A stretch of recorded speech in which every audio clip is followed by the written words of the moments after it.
Hello viewers, আসসালামু আলাইকুম। কেমন আছেন সবাই? আশা করি সবাই অনেক অনেক ভালো আছেন। Welcome back to my channel. তো আজকে আমি দেখাবো আমার গার্ডেন থেকে নেওয়া বেগুন ভাজি। প্রথমে এটা প্রিভিউ করে দিলাম। এই মুহূর্তে চলে যাচ্ছি এখন গার্ডেনের দিকে। এখন প্রায় দুপুর ১২টা ১২:৩০ এরকম টাইম। মাথার উপরে প্রচণ্ড রোদ। তো দুপুরে রান্না করার জন্য অনেক সময় আ চিন্তা করে দেখি যে কী রান্না করা যায়। তো দেখলাম যে বেগুনটা একটু বড় হয়ে আসছে, বেগুন রান্না করি। তো সেজন্য চলে আসলাম গার্ডেনে। আমি দেখতেছি যে বেগুনগুলা ম্যাচিউর হয়েছে কিনা, এজন্য ধরে ধরে দেখতেছি। কারণ এগুলা সাইজে অনেক বড় হয়। তো যাই হোক, ছোট বড় মিলিয়ে কিন্তু ২ রকম জাতের বেগুন লাগিয়েছে আমার হাসব্যান্ড।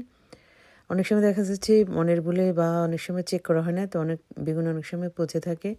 তো সেজন্য চিন্তা করলাম যে না, বেগুনটাই আজকে রান্না করি। গার্ডেনে কিন্তু আরও অন্যান্য শাকসবজি আছে। তো এই বেগুনটা একটু শক্ত হয়ে গেছে, দেখলাম যে এটা তুলে নিই। আমরা এবারে বেগুন ল্যান্ডের মধ্যেও লাগিয়েছি, আবার টবের মধ্যেও দিয়েছি। তো এটা হচ্ছে টবের মধ্যে গ্রোয়িং করা এগপ্ল্যান্ট। আমি অলরেডি কয়েকবার তুলেছি এখান থেকে বেগুন। তো এখান থেকে আরও একটা গাছের থেকে দেখলাম যে আরেকটা বেগুন বড় হয়ে আছে, সেটাও তুলে নিলাম। কারণ একটু বেগুনটা একটু মোটামুটি একটু কচি থাকতে খাওয়াই বেটার, এতে নরম হয়, সুস্বাদু হয়। তো আমি ২টা বেগুন তুলে নিলাম। তো যেটা বলছিলাম যে একটু দেরি করে উঠালে অনেক সময় বেগুনের ভিতরে যে সিজটা সেটা অনেক সময় বড় হয়ে যায়। যার কারণে সিজটা বড় হওয়ার আগে যে বেগুনটা, সেটা বেগুনটাই বেশি খেতে মজা লাগে এবং মোটামুটি সুস্বাদু হয়। তো যাই হোক, বেগুন তোলা শেষ। এখন চলে যাব বাসায়। বাসায় নিয়ে এগুলো আমি কাটবো। আমার আরও কিছু বেগুন তোলা আ দ দরকার ছিল, বাট আমি যেহেতু রান্না করব সেজন্য তাড়াতাড়ি চলে আসছি। তো যাই হোক, দুপুরবেলা যেহেতু দুপুরের খাবার-দাবার রান্না, সেজন্য বেগুনটা এনে আমি ১ম এ কেটে নিচ্ছি। বেগুনের স্লাইসগুলো কিন্তু খুবই, খুবই বড়। তো এগুলোকে আমি ২ ভাগ না করে একদম বড়, বড় করে কেটে নিলাম। আমার হাসব্যান্ড কিন্তু বড় সাইজের করে এরকম ফ্রাই করলে বেশি পছন্দ করে। তো যাই হোক, পানির মধ্যে কতক্ষণ ভিজিয়ে রেখেছি। ভিজিয়ে রাখার পর বেগুনের মধ্যে যে কষটা থাকে সেটা অনেকটাই চলে গেছে। আর অবশ্যই বেগুন কাটার সাথে সাথে কিন্তু আপনারা পানিতে ভিজিয়ে রাখবেন। তো যাই হোক, ধোয়া শেষ করার পরে আমি পানিটা একদম সম্পূর্ণ ফেলে দিয়েছি। তারপর এখন এর মধ্যে কিছু লবণ, কিছু ব্রেড ক্রাম্বস, তারপর হলুদ মরিচ, তারপরে গার্লিক পাউডার, অনিয়ন পাউডার দিয়ে বেগুনগুলোকে ভালোভাবে আমি মাখিয়ে নিব। বেগুনের যেহেতু ২টা সাইড, সেই ২টা সাইডের মধ্যে যেন হলুদ মরিচ মশলা সব কিছু ভালোভাবে মাখে, সেজন্য হাত দিয়ে এভাবে ২টা বেগুনের সাথে একটা বেগুন ঘষাঘষি করে এভাবে মেরিনেটেড করে রেখে দিতে হবে ৪-৫ মিনিট। আর বেগুনের মধ্যে ব্রেড ক্রাম্ব দিলে বেগুনটা একটু ভালো হয় এবং ক্রিস্পি হয় খেতে।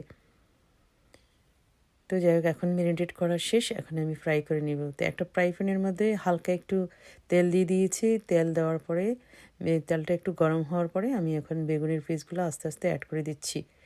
এটা প্রায় ৫ মিনিট পরের ভিডিও। তো যাই হোক, একবারে সবগুলা বেগুন হবে না, কারণ বেগুনের সাইজগুলো যেহেতু বেশি বড়। তো আমি মোটামুটি ৩টা দেওয়ার পরে ছোট একটা দিয়ে দিলাম। দেওয়ার পরে প্রায় ২-৩ মিনিট একটা সাইড যখন ব্রাউন হবে, ব্রাউন হওয়ার পরে এভাবে উল্টে দিলাম।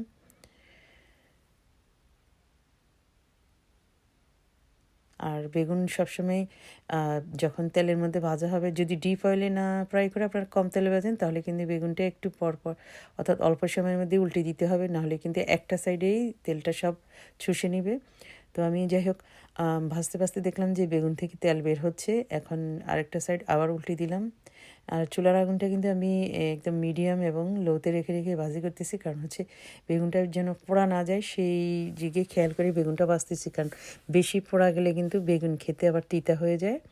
তো যাই হোক, এখন আমি দেখলাম যে বেগুনের যে ভিতরের অংশটা অনেকটাই সফট, আর এই বেগুনগুলো কিন্তু একেবারে পোড়া লাগে না। এরকম করে ভেজে খেতেই বেশি মজা লাগে। একদম সফট হয়ে গেছে। তো প্রথম পর্যায়ে আমি ৪টা বেগুন ভেজে নিলাম, বাকিগুলোও আবার ভেজে নিব। আর এই বেগুনটা কিন্তু আমার হাসব্যান্ড গত বছর যে বেগুনের গার্ডেন করেছিল সেখান থেকে একটা বেগুন আমি রেখে দিই। তারপর সেখান থেকেই এইবারে এই প্ল্যান্ট আপনাদেরকে যে প্ল্যান্টে নিয়ে গেছিলাম গার্ডেনে, সেই গার্ডেন থেকে এই লাগানো সেই বেগুন গাছ থেকে বেগুন তুলে নিয়ে আসছিলাম। আর গাছের যে ফ্রেশ বেগুন বা সবজি খেতে তো খুবই খুবই সুস্বাদু, কোনো ধরনের কেমিক্যাল নেই, এটা শরীরের জন্য ভালো, খুবই হেলদি।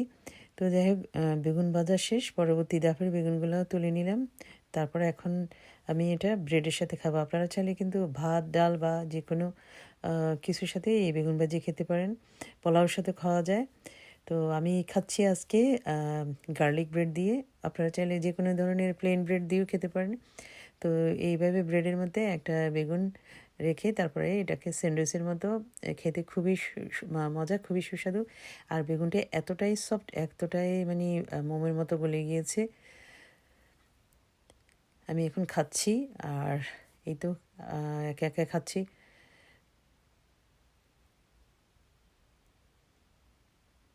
খুবই খুবই মজা হয়েছে। তো যাই হোক, খেতে খেতে আপনাদের সাথে বিদায় নিয়ে নিচ্ছি। অবশ্যই যদি ভুল ত্রুটি থাকে কথায় ক্ষমা সুন্দর দৃষ্টিতে দেখবেন।